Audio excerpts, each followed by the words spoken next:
Welcome to Wisco Dice. Welcome to Wisco Dice. Welcome to Wisco Dice. Hey, yo, folks, this is your host, the Conesy with the Most. We are recording episode 78 of the Wisco Dice Tabletop Gaming Podcast. And, wait a minute. What was that voice? Evil Twin? Is there, what? Well, that's a Stark the Raving, the Mad One himself, but who else is on this show with us? Hey, everybody. It's Justin. Hey, Somebody's Justin. hacked into our system. Yeah, we've been hacked. No, actually what we've got is a brand new host on the show, so let's give Justin a big round of applause. Woo! Yay, that was exciting. So we've brought Justin on to the show to kind of help out and bring in a new area of expertise and growth for the podcast. So it's very awesome to have you on board. We're very excited to see what comes, and we're really looking forward to all of the good things that having another voice on the show and on the blog is going to bring us. So I guess to start with, Justin, maybe just give us a little bit about how you got started in the whole gaming thing and what motivates you and what you're excited about, and then we'll get into the main topic in just a little bit. Yeah, great. Hey, I just want to say, too, I'm excited to be joining you guys and be part of the Wisco Dice community. Like you said, my name is Justin. I've been playing tabletop games of various kinds, probably since I was 10 or 11 years old.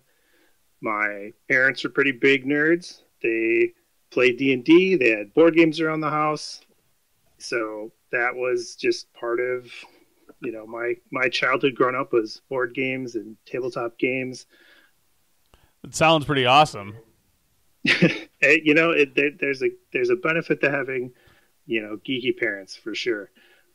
I got into Magic the Gathering quite a bit when I was in high school, Dungeons and Dragons, played some Warhammer 40K when I was in high school, somehow on a high schooler's budget.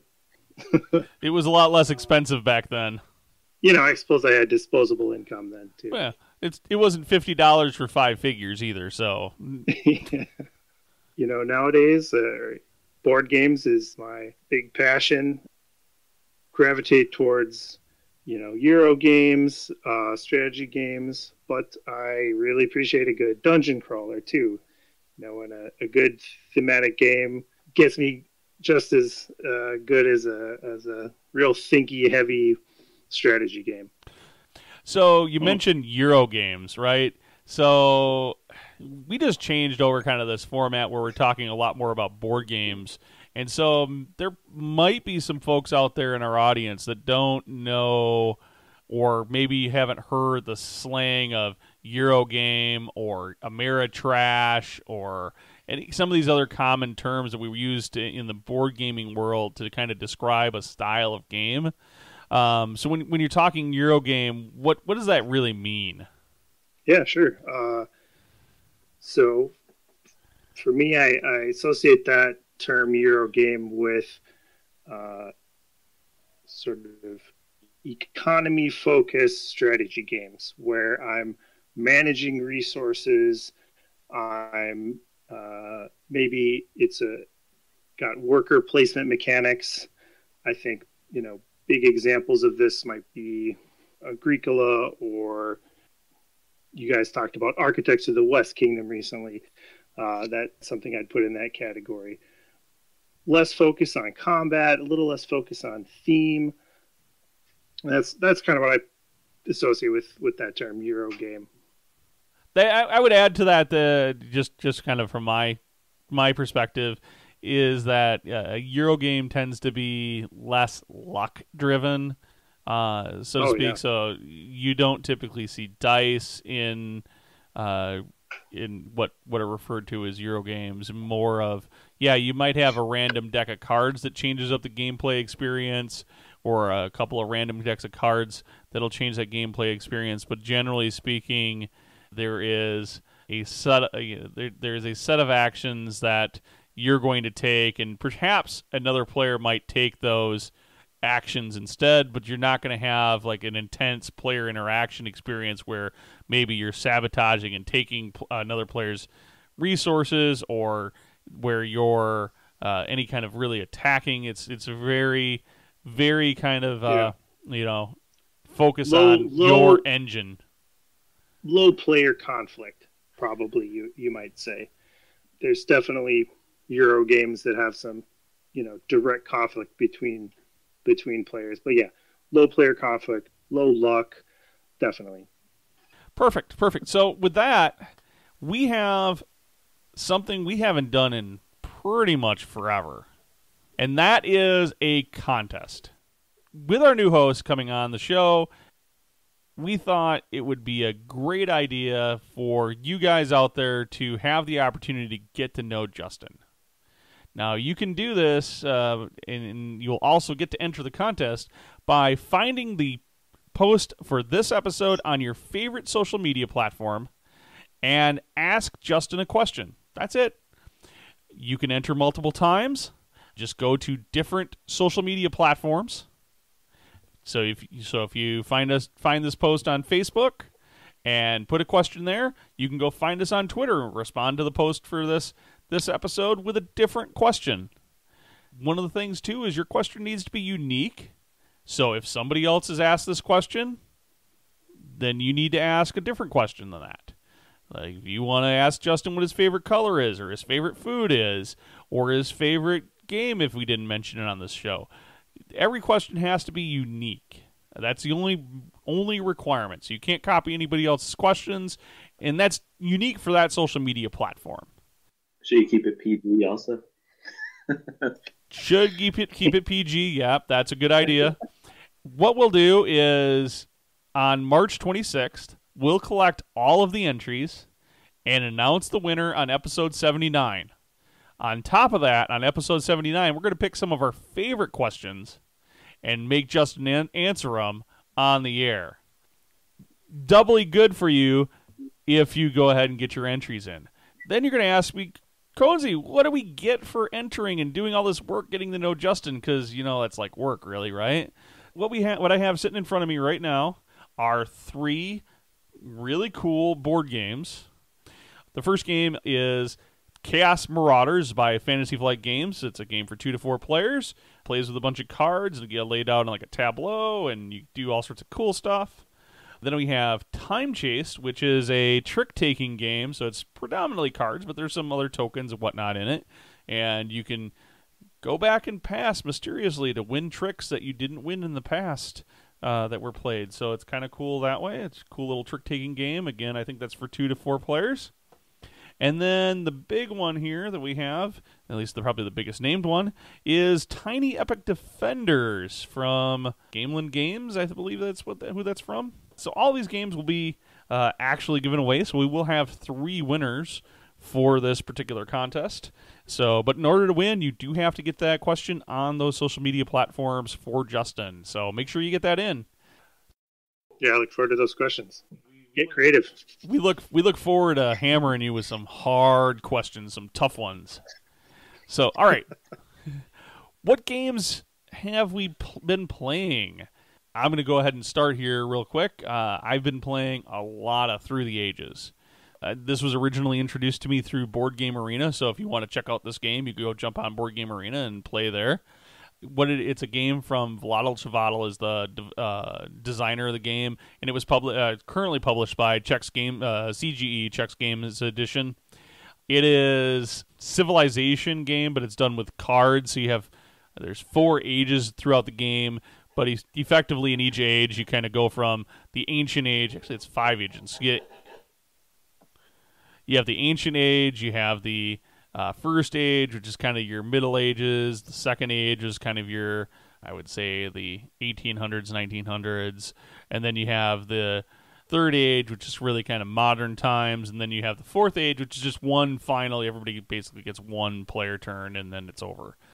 You can do all the cool stuff that you do in normal Civilization games. There's battling, and there's technology advancements, and there's actually resources. So while you have a bunch of cards that you can select from, you have certain amount of action points to basically acquire workers and mine minerals, and then promote those workers to various tasks, whether that's to add in them to your armies, or in various troop types, or devoting them to science or religion or various other activities. So it's a really cool game.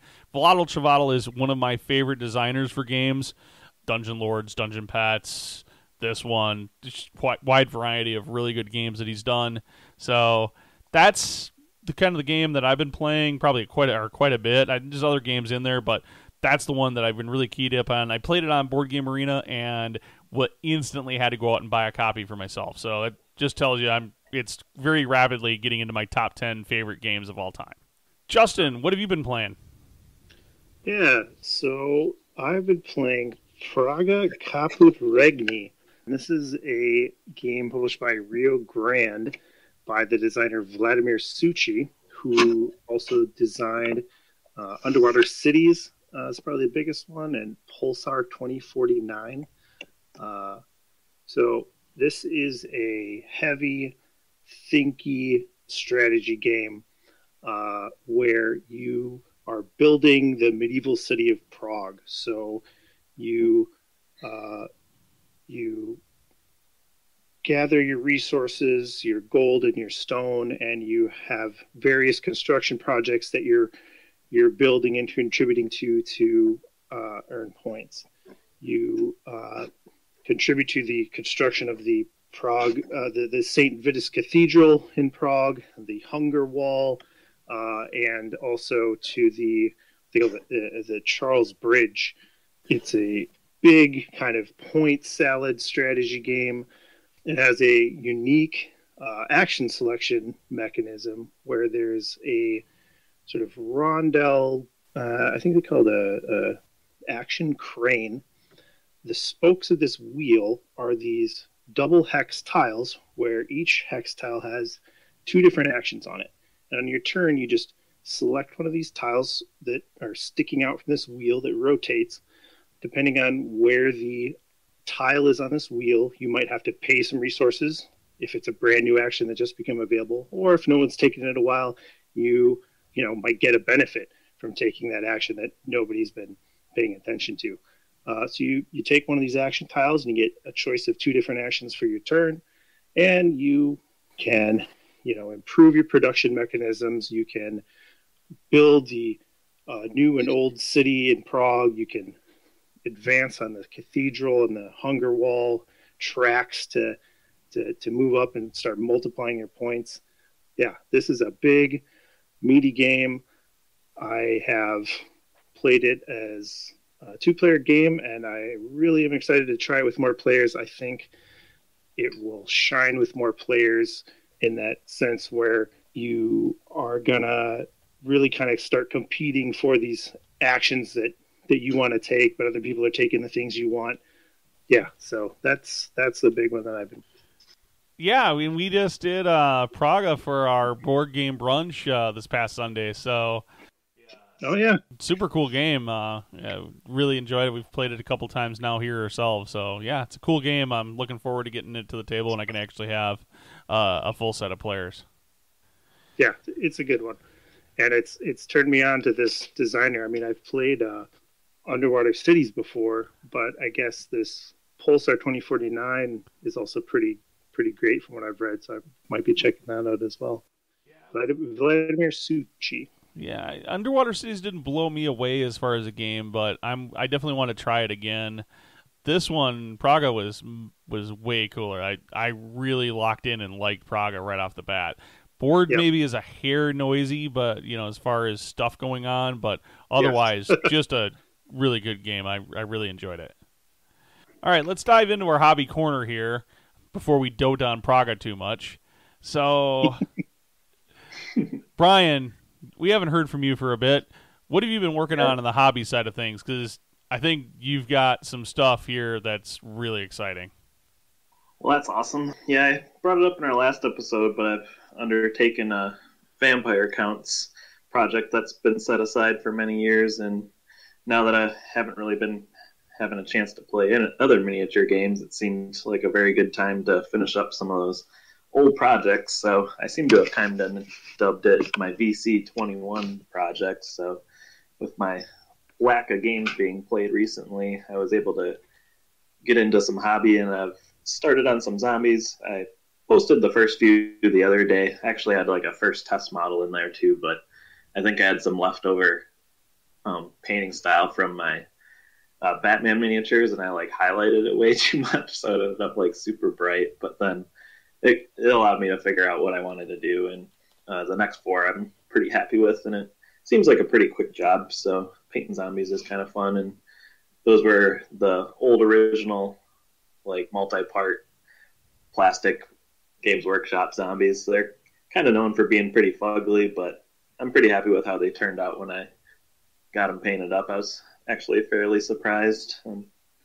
One thing I did do recently is I kind of crunched some numbers. I had set out my whole army project. I was hoping to plan to paint. It was probably something close to like 3,000 points or something. Maybe not like a competitive build, but it had a lot of variety of miniatures in there. And I just crunched some numbers with my calculator quick while I was waiting for a wash to dry or something on the zombies I was doing. And it ended up working out to being like 4 models a day or something, like, or 4 models a week I had to do. And I was pretty discouraged because I knew there was like no way with just the time to keep my sanity I'd be able to do that, unless like that's pretty much all I did was paint minis. So that was a little discouraging, but I ended up kind of pulling myself around. I just more or less broke down and narrowed down like a smaller chunk. It's probably something closer to like 1,000, 1,500 points or something like that. And I think I have a good shot at finishing that this year. So I kind of rekindled my excitement for it, and I'm really happy to plug away on some old Warhammer models. And hopefully someday before too long and COVID's over, we'll see a good old game of Warhammer Fantasy Battles happening. Yeah, I'm looking to play. I'm kind of getting excited watching you do all this hobby work and seeing my dwarves on the shelf going, man, I want to crush some zombies and skeletons because, you know, they can't hold up to a good dwarven battle axe.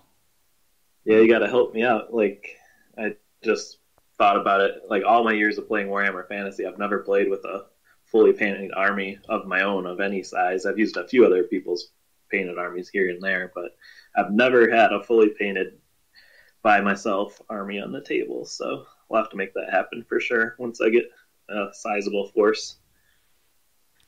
Yeah, I'm really excited for it. So I'm excited to see it. So I'm working on I guess my most recent hobby article or hobby effort is been working on the Era game boards for the Era Medieval Age board game. So the copy, at least the copy I've got of the game, which is I picked up at Gen Con back in 2019 when the game kind of first released. The game boards that came with the game were just plain yellow. Now, I love this board game. I guess it's a roll and write game without any writing, right? So I love the game itself. It's gotten a ton of plays, and it's really cool to like build because at the game board you're building your little castle and whatever on the board, but it's really hard to see like the resource tracks because it's just this kind of flat yellow. It's really hard to see the numbers that do the counting on the resource tracks. So painting that all in, making them all pretty, and I'm actually doing player colors for each board. So I did the first one was kind of the green board, and I had the red board finished, and I'm working on the white player board, and so it'll be all like kind of cool like that, and just kind of add to that game's gaming experience. So clearly this is a different direction for me hobby wise than where I was going with the Bolt Action Army and some of my other Batman miniature projects that I have been working on, but don't worry, I'll get back to particularly that Bolt Action project. I've been kind of itching to get some more Americans painted now that I'm been distracted for a little bit. But that's been my most current project, and it's been taking whatever spare hobby time that I have. That's really been occupying it. Sounds pretty cool. That should add some flair to that game. Yeah, I think it needs it. I've heard that the updated versions of the game come with like stickers or something like that in the game, but I don't know that for sure. But it definitely needs something to just kind of help the player boards so that they can be more easily seen if you just have the plain yellow boards. That's for sure. It's a really good game, though. I've enjoyed playing it. Yep. So, the main topic for today, instead of doing a game review or instead of doing a discussion about various other gaming-related topics, is we thought we would take the time to actually get to know each other. And through us getting to know each other, you get to know us as well. And so, while Brian and I have been on the show forever, if you're new to Wisco Dice or new to the podcast itself, maybe you don't you haven't caught some of that backlog. So we thought it'd be a great time to just reintroduce ourselves. I'm going to go ahead and ask the first question, and Justin, if you could just kind of kick things off for us, since you're the new guy on the block, and let us know what your all-time favorite game is. Okay, this is a bit of a tough question for me. I will confess that I suffer a little bit from, some might call it the cult of the new, right? Only being interested in the new hot board games or games that are coming out. You know, I get excited by the new stuff, new experiences. What are the new mechanics? What's going on? So I had to think about this one. And so my answer is going to be Agricola. The reason for that is Agricola is the game that really kind of just brought me fully into to board games. It's kind of a classic, again, Euro game. It's a game where you're building a farm, and it's a worker placement game where you place your farmers out onto action spaces to just get a little bit of resources, and you start building your farm and having it grow. You might get a couple animals, you might start breeding them, and you build out this farm space and you add to your house. It's just kind of a foundational game for me in terms of getting me into board games as like I would say, my main kind of hobby. It's one of the first games too where, I started looking for more information and learning about it on like Board Game Geek. When I first got it, it's, the first edition is what I had. And it, has a lot of plain wooden pieces that is pretty common for board games. But on the rules, they display all the components with these nice little symbols on them. Like the grain tokens have a nice little wheat symbol on them. But the component you have is just kind of plain yellow disc. And so it's one of the first games where I was like, you know what, I want to make this better. And I hand painted the little wheat symbols on all the grain tokens, and the cattle and the sheep I painted onto the tiny little wooden cubes that came with the original edition. I didn't have the cool, animal meeples at that point. This is old school first edition. So I kind of, really got into that aspect and painted up, all my little tokens to get more into it. And I think it's just a game you can replay over and over again, try different strategies. The expansions that are out there make it, in my opinion, you can just endlessly replayable. So yeah, while it may not be the best game out there or even the best Euro game, I think it's probably my favorite game.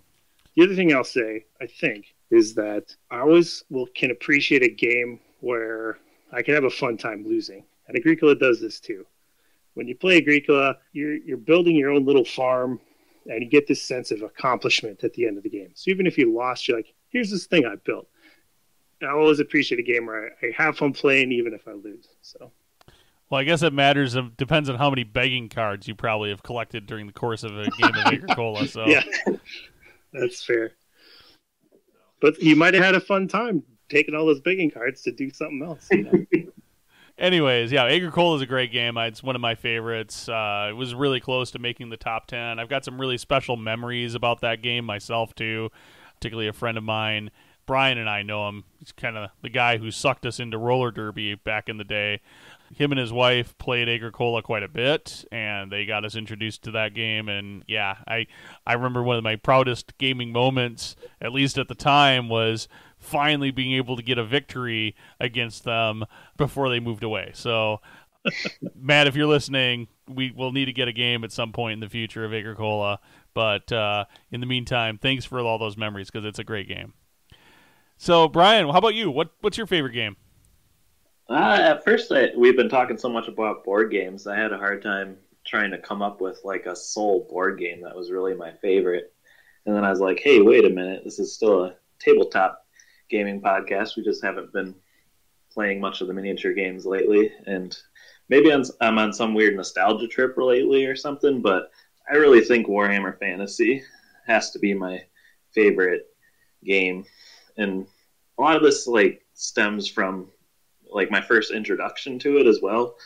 And it was kind of like a love at first sight thing. Like I always enjoyed fantasy stories and stuff like that. And like I don't even remember how my friends got into it originally, but I was just hanging out with them one day and like saw it there, and I was just like totally infatuated with it. They had like I think it was 5th edition starter, whichever one was like Bretonnian and Wizardmen or whatever. And I don't know, I was just totally into it. And I think they borrowed me the rule book like pretty quickly, and I like read the whole thing instantly, and just the whole like kind of the regular fantasy world, all the miniatures, the stories, the battles, just everything was just super awesome and interesting to me. And I don't know, just having the little figures on the table and fighting out the wars and everything was just like super captivating. And like Warhammer Fantasy was really like the main game I played for I don't know how many years, as far as like my first introduction into kind of some of the miniature games. Like I was just strictly Warhammer Fantasy. I eventually branched out into other games, especially once Warhammer Fantasy kind of dried up around here. And it was also kind of my introduction into board gaming too. It kind of expanded mostly because of you, Ben. I got to play some other interesting board games, and it kind of all kind of spawned from there. So maybe it's like a first love kind of thing, but when I think about something that gets me really excited, like even after all these years, like I couldn't tell you the last time I've actually been able to play a game of Warhammer Fantasy, but just thinking about it, seeing the miniatures, I get really excited. So that's why I had to pick it out as my favorite all-time game. Well, I don't care if we have to go outside and be in hazmat suits, Brian. We're getting you a game of Warhammer this spring. I think that's a given. Yeah, I'm glad there's still a lot of interest and hype about it, and it still seems like, you know, it won't be too hard to play a game, let alone just us two. It seems like there's other people around too, willing to get their armies out. Yeah, that's exciting. And I think the other big thing that's helping draw some more hype to that is this talk of Games Workshop reintroducing at least some form of square-based Warhammer Fantasy, the old world gaming, even if it's not the same old world we played our Warhammer Fantasy in. It's going to be new and exciting, and I can't wait, and I'm looking forward to covering that when we get to know more about it as it comes out. Yeah, we'll see. I have some reservations about it, but I mean, it's exciting for sure. It's like kind of the same thing with Warhammer Quest. It's that classic game that don't mess with it, just give me that game but more. And Blood Bowl's another one. Give me that game but more. Oh wait, don't mess with what that magic that was there, because that nostalgia is part of the magic, right? And you mess with it too much, and then you get disappointed with it, right? So that's what it's kind of that. Hero Quest is another one that just got republished, and like I don't think they messed with the nostalgia piece of it too much with how the game actually plays. Just gave us all new, really cool figures. Mm-hmm. And it still hits and it's popular. So I will just go to say that my favorite game is the Batman miniature game from Knight Models, hands down right now, and I think that's because I'm actively playing it. The lore, Batman, everything, it's just super cool. The detail, the quality of the models. Say what you want about the company, and their customer service, but the game is amazing. They've almost all the crew decks are out now for 3rd edition, or going to be out here very shortly. And I'm just excited. I'm just super excited. I mean, who doesn't love Batman, right? And these Batman figures are better than any other Batman figures you can get on the market for any board game or anything else like that. And I know it's a tabletop miniature game, but it's not horrifically expensive to get into it and play it. So If you are interested or you're a miniatures gamer, I would definitely check out Batman miniatures game from Night Models and get your skirmish games of Batman swooping in with his grappling hook, whipping a couple of batarangs, and then punching out a bunch of thugs, because that's exactly what happens in this game. Or getting knocked out by Ra's or beheaded or something. That's a possibility too. Hey, by the way, I think we forgot to ask you something there, Brian. How is that top secret conversion coming along that you're working on? All I know is zombies. I don't know what you're talking about. Yeah, I see. Well, somebody might say that conversion is a little bit of being brought back from the dead. The cat's slowly coming out of the bag, it sounds like. All right, so I did want to just touch on my favorite board game, and this went up on the blog not too long ago, so it's not going to be a surprise to anybody, but it's Terra Mystica. So if you go up on the blog, you will see my top 10 board games of all time. At least that was when I wrote that. It might change a little bit here with Through the Ages now that I've been playing that a lot, so that might work its way into that top 10. But right now, that Terra Mystica by far is my favorite game. Love it. Can't get enough of it. I've been enjoying playing it on Board Game Arena. I love playing it in person. I can't wait to get the Merchants of the Seas expansion on the table when we can have 4 or 5 people playing it with me. It is darn close to the game that I need to get to the table when I can do in-person gaming again, because I love the game so much. I think we should probably jump into our next question, and that's going to be, Justin, what are your current interests in kind of the nerdy gaming hobby area that that's going on right now? It could be a TV show, could be a movie, could be what's really getting you excited. Yeah, so there's a couple Kickstarters out there that I've been waiting on and paying attention to. One is a game called Cascadia. It's set in a sort of the Pacific Northwest isn't the right word, but it's sort of a tile laying game where you lay out groups of these different species of animals like eagles and bears and deer and foxes to sort of build these sets in certain configurations. Has beautiful art. It's kind of a smaller box game, so it's a decent price point. I think the Kickstarter was originally maybe $25. They blew through their Kickstarter goal. I think the most recent update is they're looking at production proofs. It's got some good reviews out there. There's a version on Tabletopia that you can try, so you're able to try the game right now, before it comes out. Point being, that's just one that's due out this year that I'm excited about. One other game that I've been pretty hyped about is Res Arcana. This is a kind of I don't know if deck building is the right word. It uses deck building mechanics, but you really have a very small deck, but it's an engine building game. It's by Tom Lehman. Play sort of powerful wizards or mages, gathering energies and creatures to your side, and sort of trying to conquer these great places of power, build these big monuments. It was recently released an implementation on Board Game Arena, and they've done I think it's a real good implementation of the physical game on Board Game Arena. Other nerdy stuff, right now I'm trying to catch up on Attack on Titan. Been watching that a little bit. So very cool, very cool. How about you, Brian? What's got you all hyped up right now? I'm not usually super big on hype, or sometimes a little late to it. I guess I've kept up with a few TV shows, or caught up with a few. The Mandalorian, I was actually fairly blown away. I didn't really believe the hype for it originally, but that was a super enjoyable show, and I really got a kick out of it. It's kind of like a Western style, and although it's set in the Star Wars universe, I don't think you really have to be the ultimate Star Wars fan or anything to really enjoy that show. I've known some of my friends, their parents even liked it and everything, just for kind of the Western kind of story style of it, and it was really enjoyable, so I got a pretty big kick out of that. And then I also kind of went back through and was watching some Star Wars, and you can kind of pick out some things in the movie, and it's like, hey, these like whatever particular aliens happen to be in the Mandalorian at this point there. So it's just kind of little tie-ins that are kind of fun to notice. I would highly recommend watching that if you have Disney Plus at your disposal. I guess a few other shows, like I don't know if Cobra Kai is considered a dorky one, but I got a pretty big kick out of that. I think it was the third season that just came out.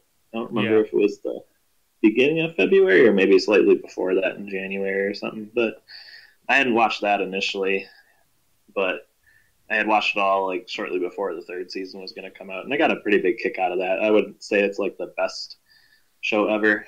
Getting a kick out of it, that could be a pun. But,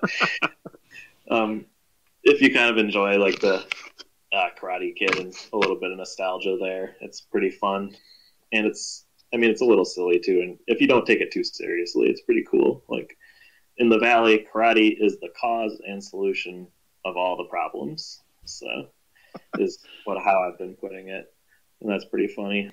I guess another like fairly big thing coming up soon after our show comes out, I think sometime in March, is the Justice League Snyder Cut.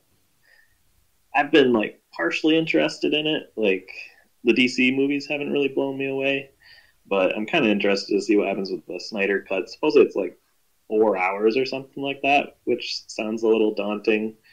But I caught one of the previews recently, and that was like the first time I got a little more interested in it. And I'm interested to see what he did with it and how it works out. One of my other buddies is super hyped about it, so I think he's going to try and like organize like a viewing thing of it. So hopefully that'll be pretty cool. That's kind of the main bigger things I've been into. What about you, Ben? What do you got? Well, I will say that I'm also very pumped up for the Snyder Cut, and I'm looking very much forward to that.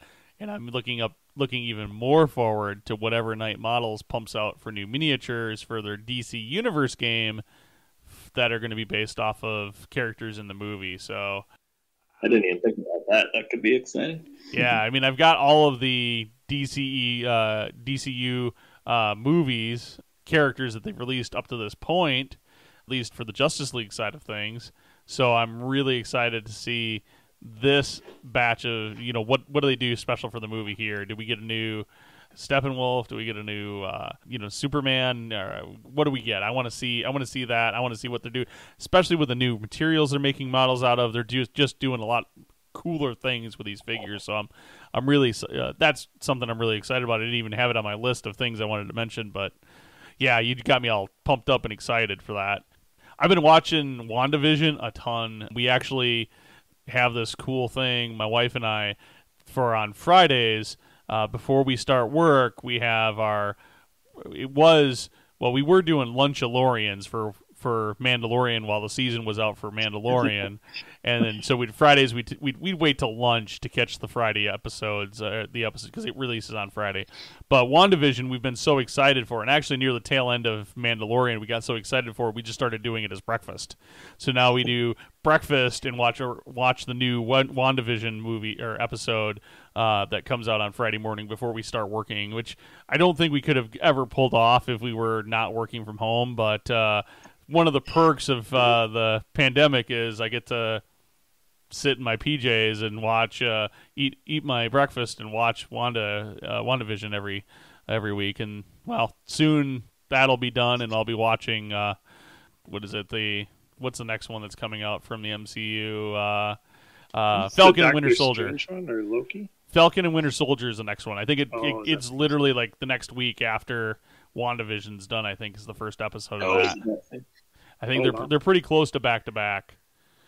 And then the new episode of the Bad Batch for that kind of continuation animated series off of the Clone Wars is going to be coming out on May the 4th. That first episode of that releases. So there's a lot of really cool stuff coming out on Disney Plus that I'm really stoked for. Of course, TV aside, I'm still a huge fan of the MCU, everything Marvel, but one of my loves since I was a little kid was Batman, and I've got a DC Universe or DC Infinite or whatever their comic streaming service subscription is, and I've been just loving going through back issues of Batman and reading all of the all of these story arcs that maybe I had a comic or two of, but I never had the whole series of when I was a kid, and so I was always missing parts, and it's just kind of it's just a lot of fun reading through all of these stories and seeing how it's held up. Some of them held up, like the Hush story arc holds up really well from when it first was written to today, and then some of those story arcs are just like, really. Yeah, that it's very dated, so it's just interesting to read all those old comic books and get into that. So that's been a big thing for me lately, is just getting into that kind of nerdy superhero goodness. But I think that's also kind of driven a little bit because that's superhero gaming is a big part of where I've been doing my gaming in the last couple of years too. Nice. Is that an app that, or can you like do that subscription in the browser, or what's the? They have an app and it's a browser. The DC. I'll put it in the show notes for sure. I'll put most of the stuff. We'll have links for all this stuff in the show notes. But yeah, it's like it used to be the DC Universe service, and they had some like streaming TV series they were doing, but they moved that all over to HBO Max, and now it's like DC Infinite. But I'm sure if you search for DC Universe on Google, you'll find it. I think there's a Marvel one too, actually, that like Marvel has their own streaming or comic service too, so you can go get all the backlogs. In fact, I think I've subscribed to that too. So, and if you don't like either of those and you actually want to own your own digital copies, I would tell you to go to Comixology, and there you can pay for a subscription and get some access. I tried it out. I wasn't really happy with that, but they had an amazing backlog of old comics you could purchase and have digital copies of, and their release on newer comics was actually, if you're wanting some of the newer stuff, was actually a little more rapid than waiting for it to show up on, like, say, DC or Marvel's comic services. I think we're ready for the next question. And the next question. Yeah, our next question. So, Justin, what got you into tabletop gaming? Yeah, so I did talk a little bit about this at the top. Like I said, my parents were big geeks. They played D&D. I remember times when they had people come over playing D&D, and I would, be sneaking around, watching what they were doing, like, what's going on? Like, listening to that. And, so D&D stuff was around the house. I could go read through a monster manual, as a 9 or 10-year-old, which is, it's just a magical thing that there's these books about monsters and fighting and swords and stuff. And they had a lot of miniatures. My mom was a big miniature painter, so they had a lot of old, like, pewter style minis around the house too that they painted. My mom was that was a big hobby for her for a while. And like I said, we had board games growing up.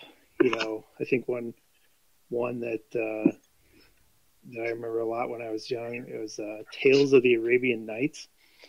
I guess it's almost a choose your own adventure. So the game is sort of you're traveling around Asia and Africa, having these encounters with jinns and monsters and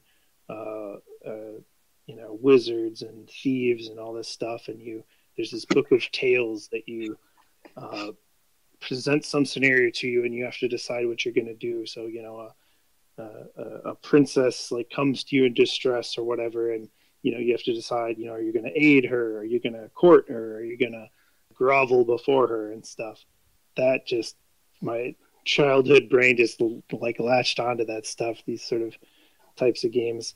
That one actually was reprinted fairly recently, 5 or so years ago, a new publisher and everything. And that is actually one of my favorite games. It's a storytelling game, and it's a blast to play. It's certainly not a strategy game. For telling a fun story and just having a fun gaming experience, it's fantastic. I also totally, outside of the realm of the miniature side of things, I did, play Warhammer 40K for a while.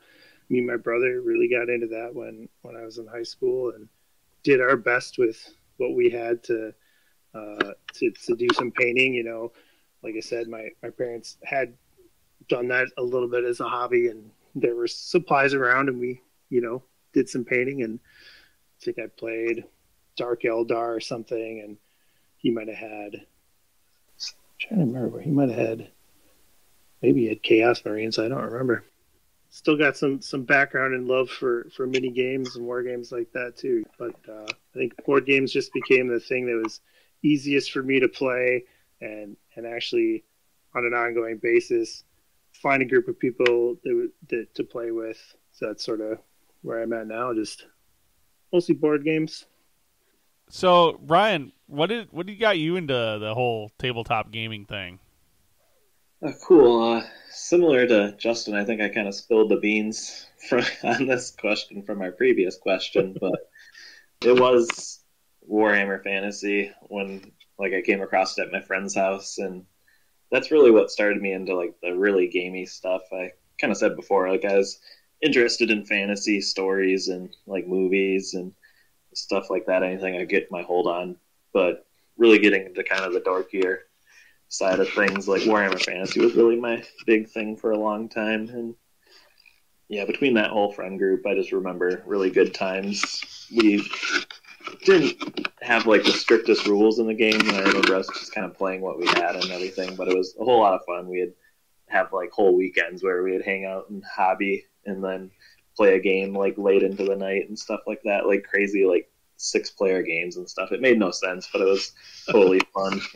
That was way back in middle school, and then kind of once we got into high school, I remember playing a little bit of D&D with them, but then we all kind of got busy with our jobs and school and everything, and then by the time high school was over, that group was pretty kind of spread out, and we weren't playing fantasy anymore. And a long time ago at the game store, I was introduced to the Warhammer Fantasy Battle League, and that's where I met Ben. I'm pretty sure Ben was my first introduction to the league, and I kind of remembered that experience when my group had gone away and I wanted to come back into the fantasy game. I was able to track down the group again with the website forum and game nights at the store, and there was many years, I think for a while, we even had 3 game nights a week or something. I was able to play at all of them when I was younger and didn't have a whole lot of responsibilities. And from from there, Ben really introduced me into most of the other mini games I got into. Like I said earlier, fantasy was really my hardcore game for a while. I kind of dabbled in a few other things, but it wasn't until Warhammer Fantasy and the group kind of started to break up, and then eventually the game was kind of terminated, where I got into more of the other games. I'm still probably more of a miniature gamer at heart. I do enjoy board games quite a bit. I don't pursue that a ton by myself, but I really enjoy the game days with Ben and our group of gamers there, and then I have a couple other fringe groups occasionally where I get to play some of the board games. But yeah, Warhammer Fantasy was my big introduction into the gaming world. And what about you, Ben? How did you get your start? Yeah, Ben. Thanks, guys. So I will say, I'm for my part in taking you down the path of experimenting and expanding your gaming life and in gaming experiences, I am very guilty of and very proud of that fact. So I do remember, and I've got pictures, and if you don't give me that profile picture for the About Us page, I'm going to put up one of those pictures of young Brian playing Warhammer. Yeah, talking about this made me made me remember I still haven't gotten a picture up for that. Yeah, we want to see your face, man. Yeah, I remember this young kid coming into the back of Pegasus Games here in Madison with his assembled army of never been painted and never will be painted, and now finally getting painted. It only took the death of the game to get the army actually painted, but hey, we're not holding that against you. Coming back, and then to a point where the game nights kind of changed, and War Machine came out, and the group started to shrink, and then it was at one point it was just the two of us playing Warhammer Fantasy, and then it took off again, and we got a group built again, and it was exciting, and then Games Workshop had to go and do what they did, and it was a really great time. But I'm also glad that I'm able to now diversify and try other stuff, because there are so many great games and great miniatures games out there that I didn't really realize, because that game kind of consumed my gaming life for the most part. Mm-hmm.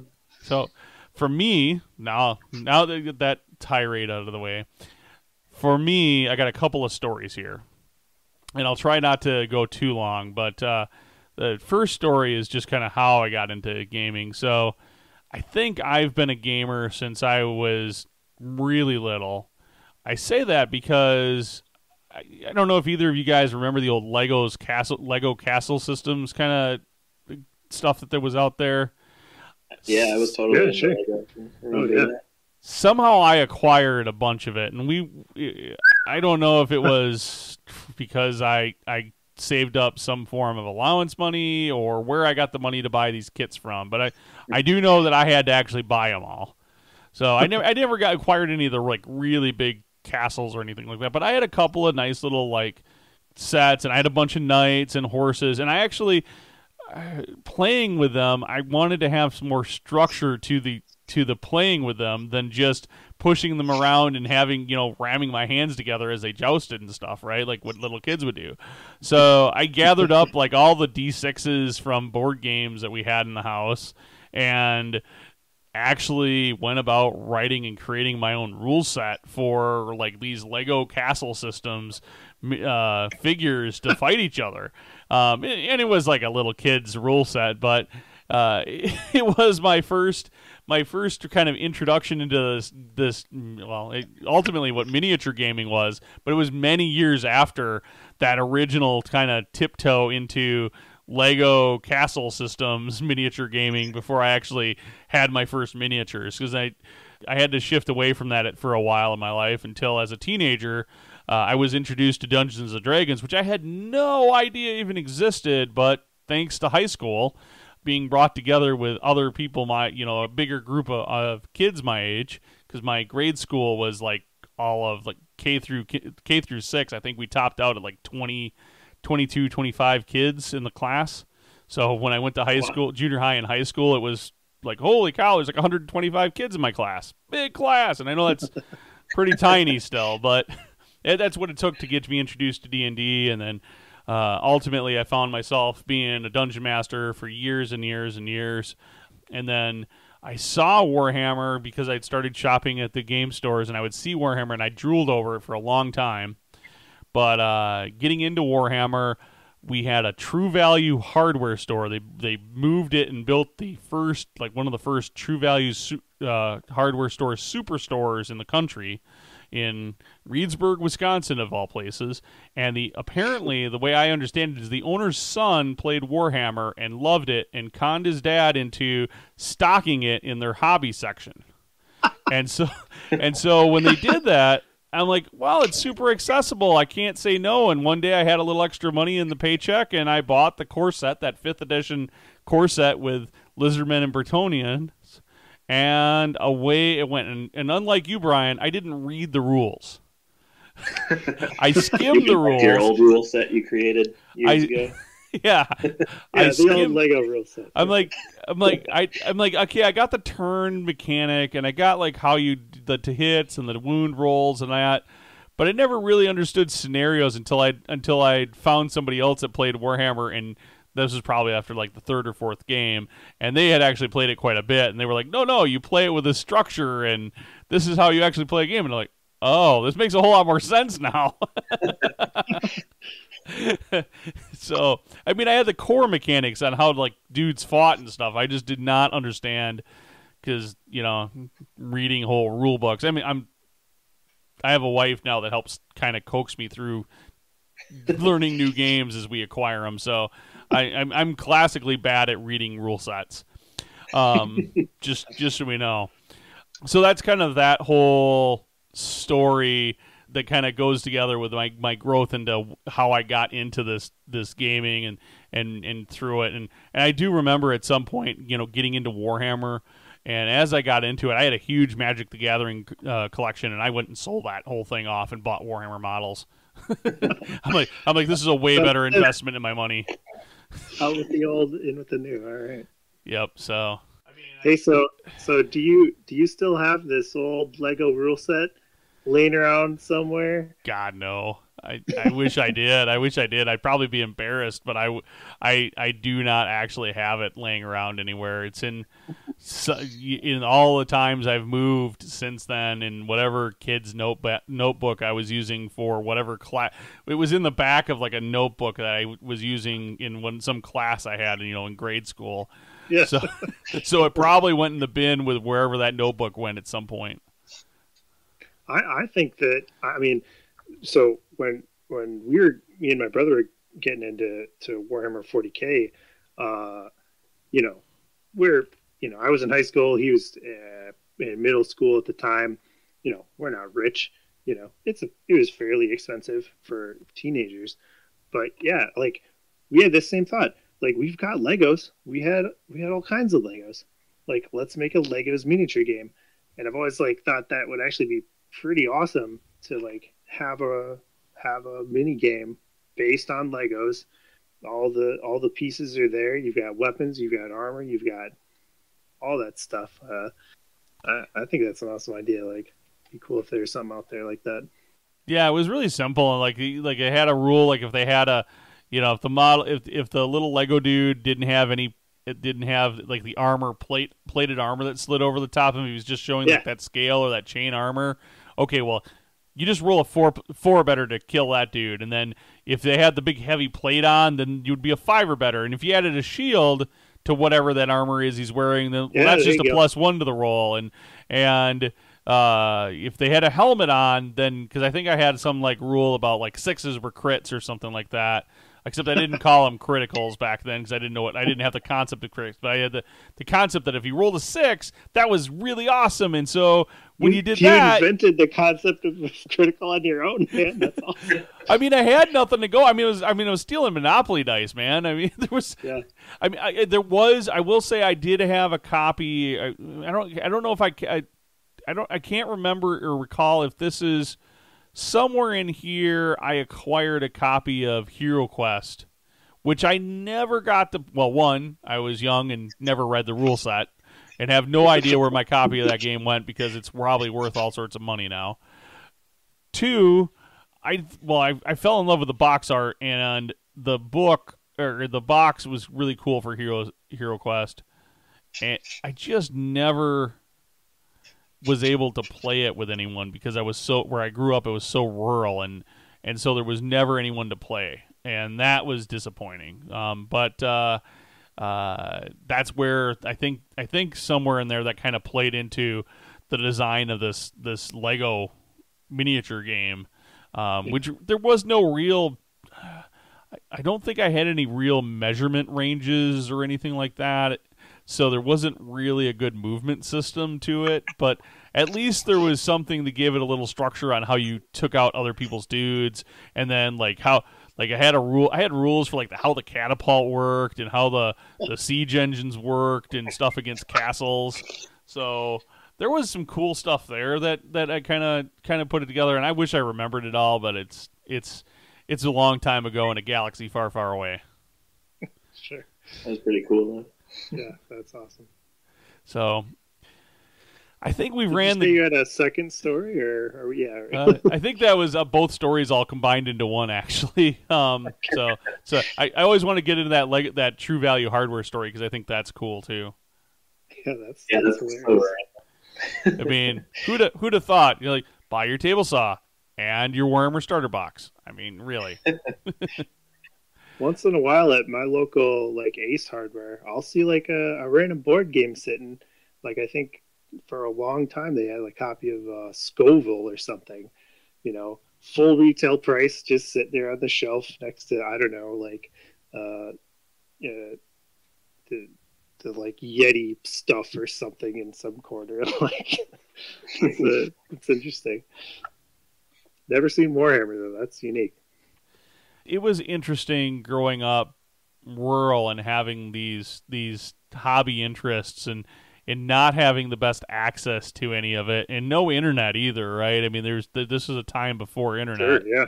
Yeah, it's a big thing. shows how old I am, right?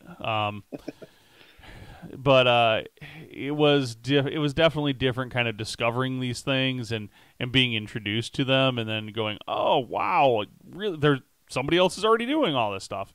But I mean, like, I remember as a kid, I think at a garage sale or something, I ended up acquiring these combined short story books of like the Conan short stories from Robert E. Howard. And I've recently been able to, I found a few of them at a used bookstore here in town recently, and was able to reacquire them and add them to my collection. And it was, I remember reading like the original Conan short stories of like, you know, the day he was freed from being a slave and he's running in the wilderness from these, you know, and didn't have anything but the, you know, the chains that were broken, you know, because the guy literally busted the chains, and he's running from wolves and whatever, and then stumbles into this cave where this skeleton becomes animated after he grabs a sword from the skeleton, and he lights the thing on fire and says "Crom" for like the first time or something in the story, and that's like the short story. And I was like, holy cow, my mind was blown when I was reading those short stories, and that was before ever getting into any of the D&D novels or Dragonlance or anything like that, because I was still probably 8, 9, 10 years old when I stumbled into those books. Yeah. So yeah, I mean, it's just kind of interesting to see and hear how all of our different paths to the same place have kind of gotten us here. Yeah, it was cool to hear from you guys. So before we get to the close of the show, because we've went a little bit longer than the last couple of episodes, I do want to remind everybody that we do have that contest. So just when you see this podcast episode go out, go find us on Facebook, go find us on Twitter, go find us on Instagram. While you're at it, give us a like. We need those likes, or we need those follows. And then give us a question for Justin. We want to know what you guys want to know about Justin, something we didn't cover on today's show, and something that you're curious about. What's his favorite breakfast cereal? Totally a legit question, okay?